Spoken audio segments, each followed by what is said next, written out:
All right, let's go ahead and cut to the crap. Talk about this. Recently, I got to watch the Joe Rogan Donald Trump interview, and I want to share a couple of takeaways, a couple of criticisms, and possibly at the very end, issue a challenge that I think we all should voice going forward in future election cycles. First and foremost, I'd like to congratulate Joe Rogan on his even handed style and his tone of voice. No matter what he said, he remained very, very calm, very demure, tried to, didn't shy down from any questions he wanted to ask, but was someone who showed a certain degree of respect to a guest that he felt was worthy of respect. The results of that interview style allowed Trump to open up to a greater degree than he would with other news outlets. And it allowed us to get a view behind the screen of what's going on up here. And it had the same effect, as I would argue, as what happened with Vladimir Putin during the Tucker Carlson interview. I didn't say everything was fluffy ducks and rainbows, but we definitely got more information than if the individuals had sat there and said, critical things or had an agenda within their question. So let's start off with the negative things first. Criticisms I've seen is that Donald Trump was evasive and didn't totally answer the question. And to be clear, that's a perfectly valid criticism. Trump is notorious for being slippery when he doesn't want to answer a question or when he's not comfortable answering a question. There are a couple of times when he does that. When he's talking about the 2020 election results, he claims that he has evidence that backs up his claims and he would love to show it, but he can't at this time. I can understand the criticisms where people are saying, like, dude, that's a bunch of bull crap. You just ain't got the. I totally get that. There's a question when they walk out and they're talking about what the first day in office as the president is. And Trump gives a long winded, winding description of various things, but even Joe Rogan says he doesn't know that he actually got an answer to that question. All of these are perfectly valid criticisms, and I share a little bit of them in that, hey, if you've got the evidence, share the evidence. If the man asks you what the first day in office is like, it's not going to hurt you to answer that question. You can answer that question. So there are a couple of those moments. However, let's get to some of the positives.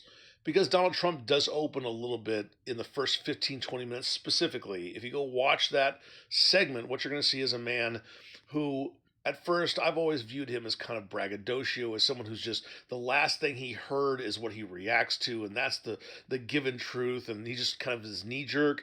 If you really watch the interview and you listen to him talk on those wide, rambling angles, you see a man who is trying to connect A to B to C to D, and then, well, there's F over here, and that relates to A.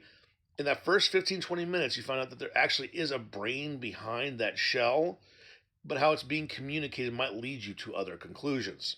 Now, when it comes to the middle hour or so, after we get past the first hour, we've talked about the policies and Kamala and all that.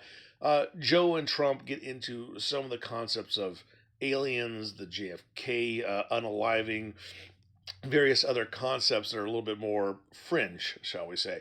And what you see is two men kind of talking about various fringe concepts that they're open to, which is surprising because Trump tends to be more of a money, money, money. Here's the reality of things, yada. And you actually find out that no, he's actually given these things some thought, which I found relatively refreshing. And last but not least, let's get to the last hour or so of the interview, where we see the two men bonding over MMA fighting. Of course, Joe Rogan is an announcer for the MMA. Trump has shown up at many MMA fighting events, and it's like two guys sitting in a bar talking about something that they have mutual passion over. It's refreshing to see that at the end of the day, despite that they might have political differences, and yes, Rogan doesn't agree with everything Trump has to say at all, but there was this one little thread of interest that they had in common that allowed them to bond. It was just like two guys having a beer at a bar. And I found that extremely interesting and a throwback to about 30 years ago where you could have your political differences, but at the end of you arguing and bickering over that, you would sit down and you would talk about things you did find in common. It's a lost art form. First and foremost, I would like to challenge Kamala Harris to actually go on the Joe Rogan experience. Rogan has said he's open, he's invited her on, he would treat her like a human being, he's not going to do any hit pieces, and I would actually downgrade him for doing any hit pieces. He should treat her just like Donald Trump and interview her and see what she had to say. But the actual challenge is I would love to see This new podcast style replaced what was our old town hall debates. And we didn't ever get our third debate between the Democrat and Republican candidate in the cycle because they just canceled the town hall meeting style and went on about campaigning.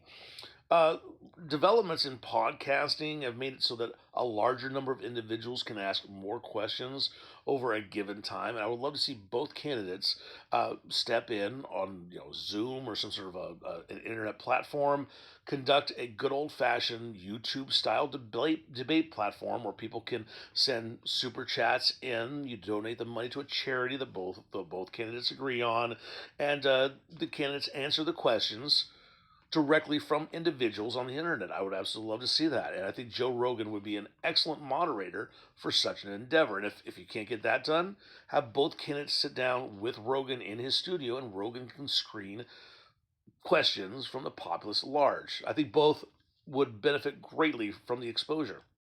Rogan did a great job. It gave us a different insight into Trump.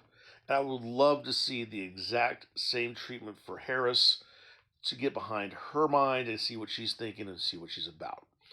Equal treatment, equal application, different outcomes. I'll talk to you next time. We talk about another thing that I find interesting. I'm out.